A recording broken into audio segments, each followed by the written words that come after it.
Assalamualaikum warahmatullahi wabarakatuh.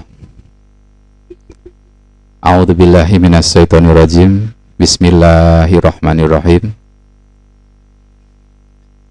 La ilaha illallah wahdahu la syarikalah. Lahul mulku wa lahul hamdu yuhyi wa yumitu wa huwa ala kulli syai'in qadir. Subhanallah walhamdulillah wa la ilaha illallah wallahu akbar. La haula wa la quwata illa billahil aliyyil azim. Bismillahirrahmanirrahim. Marilah kita sama-sama ingatkan pada diri kita untuk selalu meletakkan kesadaran kita itu kepada Allah. Ya, dengan nama Allah, selalu meletakkan kesadaran itu kepada Allah, sehingga aktivitas kita hari ini, saya membuat satu bahasan konten hari ini juga tetap sadar kepada Allah, tidak lepas dari Allah, tidak mempunyai tujuan selain Allah, dan tetap di sana itu dalam koridor kesadaran terhadap Allah. Sehingga semoga bahasan ini mempunyai nilai plus bagi diri saya, bagi orang lain, dan bagi banyak orang. Baik, pada kesempatan ini saya akan melanjutkan apa yang saya sudah bahas pada waktu-waktu tertentu. Apabila bahasan-bahasan selanjutnya ini masih berkaitan dengan masalah mental dan sadar Allah, karena memang saya mengkhususkan pemahaman tersebut ataupun pembahasan tersebut kaitannya dengan satu bidang ini, mental. Sehingga apabila rekan-rekan ingin mengusulkan satu pembahasan tentang mental, silahkan. Dan tentunya nanti saya akan menghubungkan korelasinya atau hubungannya yang bagaimana antara mental dan kesadaran terhadap Allah ini, sehingga kita bukan hanya sekedar memahami sebuah pengetahuan, namun juga ini sebagai suatu bekal hidup yang bermanfaat. Baik, pada kesempatan ini saya akan membahas tentang ego serta kemelekatan dan keakuan. Kenapa pada kesempatan ini sangat perlu, atau alasannya apa kok ego itu perlu dipahami? Karena ternyata ego ini adalah mendasari perilaku kita. Ya, ego ini mendasari perilaku kita. Yang perilaku itu sendiri sangat sering kita lihat ya di sekitar kita semuanya. Kita banyak bersosialisasi dengan orang, tentunya akan banyak melihat perilaku manusia yang bermacam-macam, sangat unik di sekitar kita. Namun keunikan ini, perilaku yang bermacam-macam ini tentunya apabila di sana itu ada sesuatu hal yang istilahnya itu tidak memperhatikan nilai-nilai norma lingkungan, tentunya akan menyebabkan sesuatu yang tidak mapan di antara yang lain. Nah, harapannya kan kita di sini tidak melakukan hal tersebut. Baik, sebetulnya perilaku manusia itu terbentuk dari apa? Kenapa kita sebagai manusia itu bisa berperilaku sedemikian rupa? Bapak Ibu, ternyata perilaku itu terbentuk dari dorongan energi keinginan yang ada di dalam tubuh kita, yang di sana itu menggerakkan ego untuk memenuhi keinginan tersebut. Nah, ego memenuhi keinginan tersebut tidak bisa sekendah hati, karena dia harus terikat ataupun dibatasi oleh norma-norma yang berlaku ataupun tata nilai yang berlaku dari manapun itu sumber tata nilai. Nah, berdasarkan dari uraian tersebut, ada tiga hal pokok bahasan dalam uraian tersebut, yaitu yang pertama keinginan, yang kedua ego, Dan yang ketiga adalah tata nilai.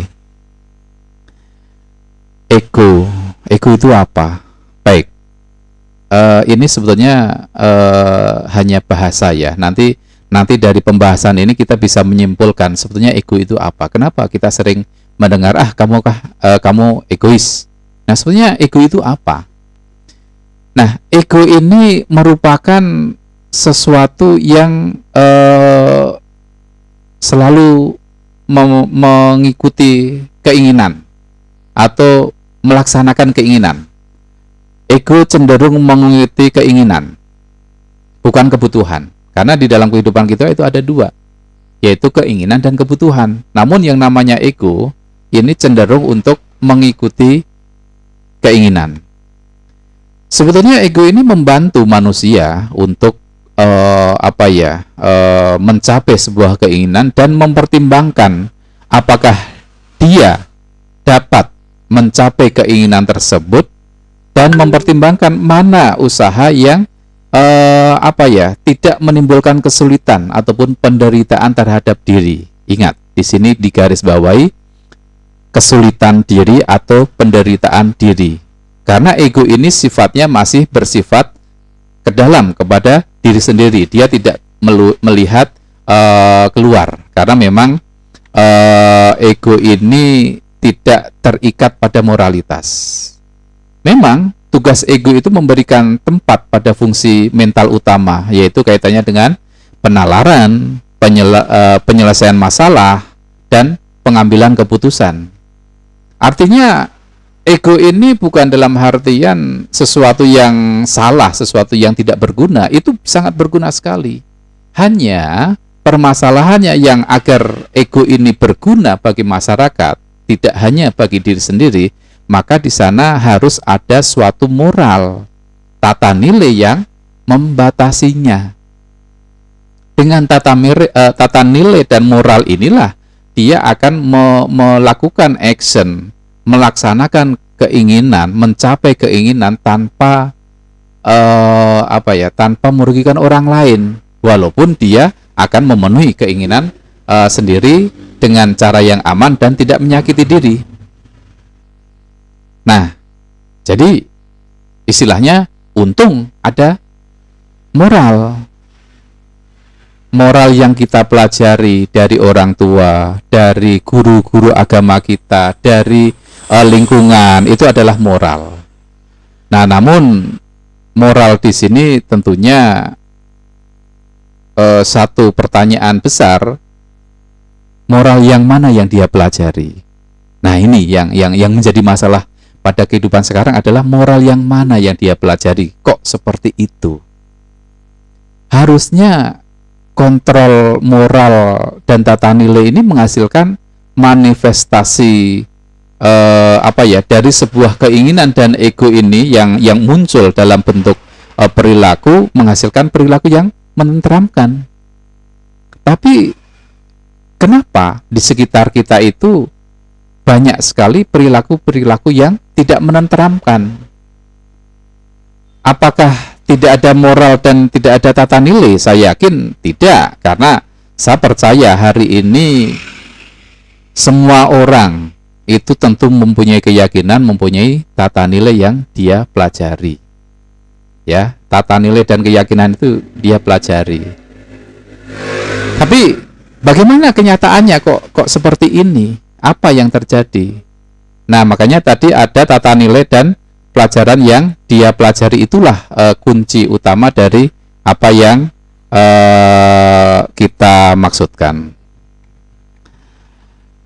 Sehingga kadang muncul dalam benak saya, ya, dia kan titik-titik. Nah, ini saya isi dengan kata-kata titik-titik ya.